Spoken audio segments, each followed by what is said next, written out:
Hello students, मेरा नाम है सुरभि तिवारी और मैं आप सभी का स्वागत करती हूँ स्टेप अप एकेडमी में। आज के इस वीडियो में हम पढ़ने वाले हैं लॉ ऑफ रिफ्रैक्शन और साथ ही साथ हम ये जानेंगे कि रिफ्रैक्टिव इंडेक्स क्या होता है। सीबीएसई एनसीईआरटी क्लास 10th का ये बहुत इंपॉर्टेंट टॉपिक है, साइंस के एग्जाम में पूछा जा सकता है, इसलिए देखिएगा बहुत अच्छे से। तो चलिए शुरू करते हैं लॉ ऑफ रिफ्रैक्शन। अब देखिए, रिफ्रैक्शन का मतलब क्या होता है। रिफ्रैक्शन का फिनोमेना तब होता है जब लाइट रे एक मीडियम से दूसरे मीडियम में एंटर करती है। एक मीडियम से दूसरे मीडियम का मतलब ये होता है जैसे एयर से वाटर में, या फिर एयर टू ग्लास, ओके, या वाटर टू ग्लास, कुछ भी हो सकता है। मीडियम दो तरीके के अलग अलग हो सकते हैं। तो जब लाइट रे किसी एक मीडियम से दूसरे मीडियम में जाती है तो अपने पाथ से डेविएट हो जाती है और इस डेविएशन को हम कहते हैं, या इस बेंडिंग को हम कहते हैं रिफ्रैक्शन ऑफ लाइट। अब जब लाइट एक मीडियम से दूसरे मीडियम में जाती है तो इसकी स्पीड में चेंज हो जाती है। स्पीड में चेंज होने का मतलब ये है कि रेयर मीडियम में लाइट की स्पीड ज़्यादा होती है और डेंसर मीडियम में लाइट की स्पीड कम हो जाती है। इसी को जब हमने लॉ के फॉर्म में देखा, दैट मीन्स कि जब हमने उसमें थोड़ा मैथ्स का तड़का लगाया तो हमारे पास ना दो लॉ आ जाते हैं। पहला लॉ हमें ये कहता है कि जब भी कोई लाइट रे किसी पॉइंट पर इंसिडेंट होती है और वहाँ से रिफ्रैक्ट होती है या रिफ्लेक्ट होती है, तो ये सारी चीज़ें एक ही प्लेन पर लाई करती हैं। तो पहला लॉ यही है, the incident ray, the refracted ray and normal, they all lie on a same plane. ये सारे सेम प्लेन में रहेंगे। सेम प्लेन का मतलब जैसे आप इस तरह से समझ सकते हो, अगर आपके पास एक कॉपी है, कॉपी के पेज पे अगर आपने इंसिडेंट रे बनाई है तो रिफ्रैक्टेड रे भी आपको उसी पेज पर दिखाई देगी। तो this is your first law. Second law ये कहता है that sine i upon sine r, या फिर अगर आप उसे आई और आर की जगह θ1 और θ2 लिखते हैं तो sine i, that one second, sine i upon sine r equals to constant, ये होता है सेकेंड लॉ। अब मैम इसका क्या मतलब है। आई और आर ये एंगल्स हैं जो कि इंसिडेंट रे और रिफ्रैक्टेड रे बनाती है। अब जब हम इसका साइन निकालेंगे, आप सभी ने ट्रिग्नोमेट्री तो बहुत अच्छे से पढ़ चुके होंगे अभी तक, तो जब ट्रिग्नोमेट्री में आप साइन ऑफ आई और साइन ऑफ आर का रेशियो निकालेंगे तो हमेशा ये आपको एक कांस्टेंट वैल्यू देता है। ओके, इस कांस्टेंट वैल्यू को हम कहते हैं स्नेल्स लॉ। पहले तो ये लॉ स्नेल्स ने दिया था इसलिए इसे स्नेल्स लॉ कहा जाता है, और ये जो कांस्टेंट वैल्यू है ना, इसे कहा जाता है रिफ्रैक्टिव इंडेक्स। रिफ्रैक्टिव इंडेक्स को आप इस तरह से समझ सकते हैं कि ये दो मीडियम्स के बीच में स्पीड लाइट की क्या है, उसका रेशियो है। मतलब समझ में नहीं आया, कोई बात नहीं, आगे चल के मैं अभी आपको मतलब समझाती हूँ। तो भाई पहला लॉ था कि इंसिडेंट रे, रिफ्रैक्टेड रे और नॉर्मल ये सभी सेम प्लेन पर लाई करते हैं, और दूसरा लॉ होता है sine i upon sine r equals to constant, which is Snell's law. अब चलिए, ये जो सेकेंड लॉ है उसे आप यहाँ से नोट डाउन कर सकते हैं और हम थोड़ा सा आगे बढ़ेंगे। यहाँ पर मैंने आपको ये बताया हुआ है कि साइन आई और साइन आर में आई और आर का क्या मतलब है। अगर आप चाहें तो इसका भी स्क्रीनशॉट ले लें। और अब हम आ जाते हैं कि रिफ्रैक्टिव इंडेक्स, जिसके बारे में अभी मैं बात कर रही थी, उसका क्या मतलब है। तो मैंने अभी आपसे एक बात कही थी कि जब लाइट रे किसी एक मीडियम में होती है तो उसकी लाइट की स्पीड कुछ अलग होती है, और जब लाइट रे किसी दूसरे मीडियम में इंसिडेंट करती है और अगर वो मीडियम डेंसर है तब लाइट की स्पीड कम हो जाती है, या अगर डेंसर से रेयर में जाती है तो पहले उसकी स्पीड कम होगी और बाद में उसकी स्पीड ज़्यादा हो जाएगी। तो अगर मैं इन दोनों मीडियम में लाइट की स्पीड का रेशियो निकालूंगी तो वो जो भी रेशियो से मुझे वैल्यू मिलती है वो होता है refractive index. Okay, so the refractive index also called as the index of refraction, इसे हम इंडेक्स ऑफ रिफ्रैक्शन भी कह सकते हैं, and enable us to know how fast light travels through the material medium. Refractive index की जो value है, ठीक है, मतलब जो भी आप रेशियो निकालते हैं उससे आपको जो भी वैल्यू मिलती है, उस वैल्यू से हमें ये समझ में आता है कि किसी मीडियम में लाइट की स्पीड कितनी तेज़ रहेगी। जैसे अगर मैं आपसे बोलूँ कि डायमंड का रिफ्रैक्टिव इंडेक्स 2.42 है, वहीं अगर मैं एयर में रिफ्रैक्टिव इंडेक्स की बात करूँ तो वो कुछ 1.003 समथिंग कुछ है। तो आप दोनों की वैल्यू देख करके बता सकते हैं कि कहाँ लाइट की स्पीड ज़्यादा है। अगर रिफ्रैक्टिव इंडेक्स की वैल्यू ज़्यादा होती है दैट मीन्स कि लाइट की स्पीड वहाँ कम होगी, और अगर रिफ्रैक्टिव इंडेक्स कम है दैट मीन्स कि लाइट की स्पीड ज़्यादा है। तो अगर मैं आपको 1.033 बोल रही हूँ और एक जगह मैं आपको बोल रही हूँ 2.42, तो आप इजीली समझ जाएंगे कि जिसकी वैल्यू 2.42 है वो रेशियो से हमें ये समझ में आता है कि वहाँ पर स्पीड ऑफ लाइट कम है। तो रिफ्रैक्टिव इंडेक्स हमें लाइट की स्पीड कितनी है ये भी बताता है।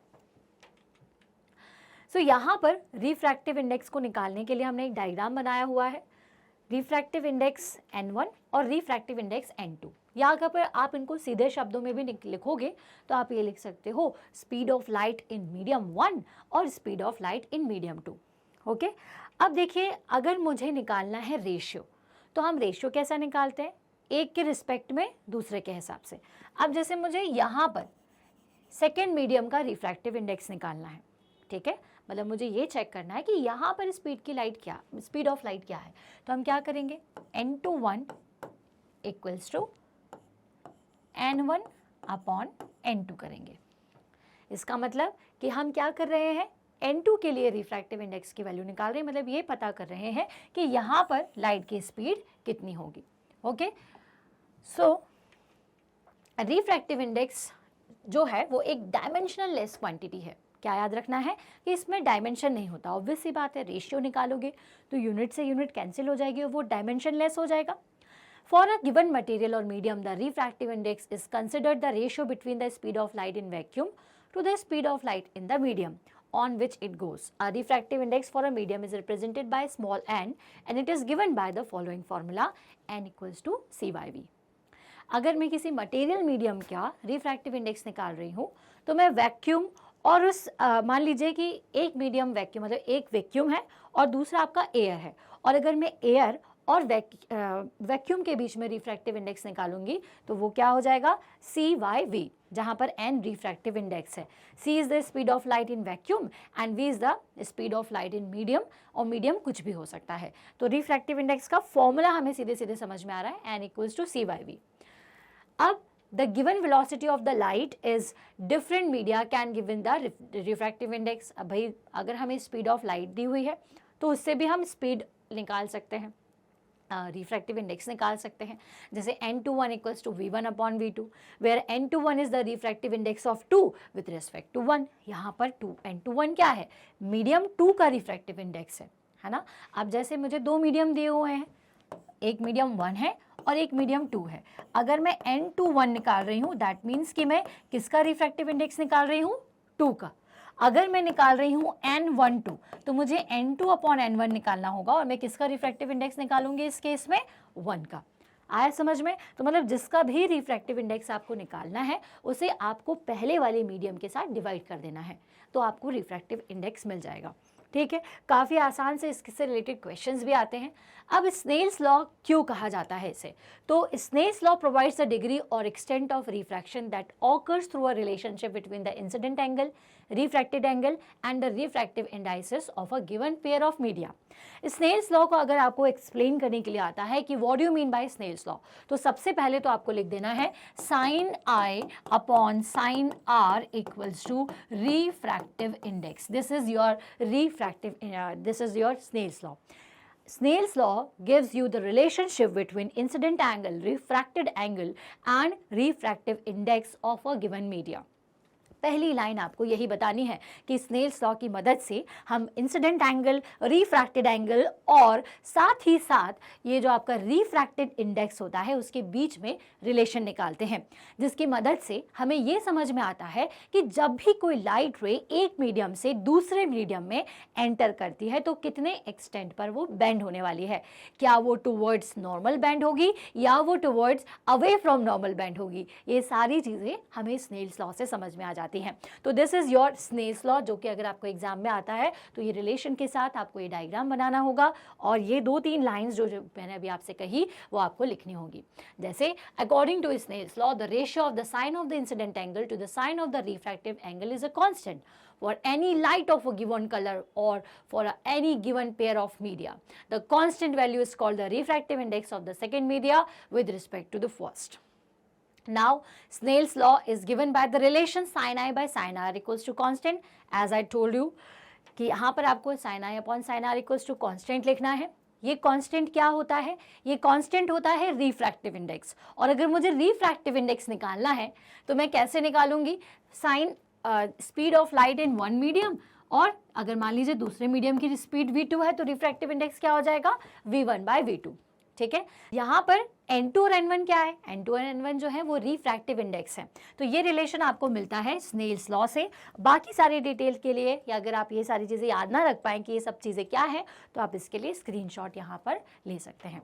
तो चलिए आगे बढ़ेंगे और देखेंगे कि एग्जाम्पल्स क्या क्या होते हैं रिफ्रैक्शन ऑफ लाइट के, जो कि आपको सेकेंड चैप्टर में पढ़ना है, the human I and the colourful world. तो भाई रिफ्रैक्शन के कारण ट्विंकलिंग ऑफ स्टार्स होता है, जैसे आप देख रहे हो। ये जो मिराज का कॉन्सेप्ट है ये भी किसके कारण होता है? रिफ्रैक्शन ऑफ लाइट के कारण। ट्विंकलिंग ऑफ स्टार्स मतलब कि आपको लगता है ना कि ट्विंकल कर रहे हैं, लाइट बंद चालू हो रहे हैं, तो एक्चुअल में इसका रीज़न रिफ्रैक्शन ऑफ लाइट ही है। लाइट की स्पीड में वेरिएशंस होते हैं जिसकी वजह से हमें चीज़ें चमकती हुई नज़र आती हैं। उसी तरीके से कहीं हमें दूर सड़क पर जाते हैं और पानी भरा हुआ नज़र आता है, और जब पास में जाते हैं तो पानी नहीं होता, जो कि जनरली आपने ऐसे एरियाज़ में देखा होगा कि जब आप किसी रेगिस्तानी एरिया में हैं तब आप देखते हो कि यार वहाँ पर तो दूर से ऐसा लगता है कि पानी है, लेकिन वो एक्चुअल में आपका आसमान का जो रिफ्लेक्शन है वो दिखाई देता है। एक्चुअल में वो रिफ्रैक्शन का फिनोमेना है, जो कि हम आपको नेक्स्ट चैप्टर में बहुत अच्छे से क्लियर करने वाले हैं। देन उसके बाद फॉर्मेशन ऑफ रेनबो में जो फॉर्मेशन होता है वो भी रिफ्रैक्शन ऑफ लाइट की वजह से है। स्विमिंग पूल की सरफेस का ऊपर दिखाई देना भी रिफ्रैक्शन का ही कारण है। ओके, अब एप्लीकेशंस कहाँ हैं? तो आप साफ साफ नज़र आ रही हैं। Applications of refraction of light के है लेंस में। लेंस जो कि हमारे डेली यूज़ में बहुत ज़्यादा इंपॉर्टेंट है, चाहे हम कैमरे की बात करें, माइक्रोस्कोप्स की बात करें, स्पेक्स की बात करें, जो कि ह्यूमन आई के आई करेक्शन के लिए होता है। तो इन सारी जगह पर रिफ्रैक्शन ऑफ लाइट की एप्लीकेशंस बहुत ज़्यादा है। इसका कॉन्सेप्ट अगर हम नहीं समझते तो शायद ही हम इन सारी एप्लीकेशंस को जनरेट कर पाते। ओके, तो करेक्शंस के लिए जैसे मैंने अभी आपसे कहा, तो इस तरह से हम डिफरेंट एप्लीकेशंस में रिफ्रैक्शन ऑफ लाइट का यूज़ करते हैं। तो आई होप आज का ये जो वीडियो है वो आपके लिए कहीं ना कहीं हेल्पफुल रहा होगा। इसी तरीके से अपने NCERT CBSE के सारे सिलेबस को कवर करने के लिए अपने सारे सब्जेक्ट, चाहे वो मैथ, साइंस, इंग्लिश हो, चाहे किसी भी क्लास के लिए हो, आपको बस क्या करना है? स्टेप अप एकेडमी को सब्सक्राइब करना है। तो बच्चों, अब मैं मिलूंगी आपसे हमारी नेक्स्ट वीडियो में, जहां पर हम पढ़ेंगे लेंस क्या होते हैं और लेंस के साथ इमेज का फॉर्मेशन कैसा होता है। तब तक के लिए थैंक्स फॉर वॉचिंग।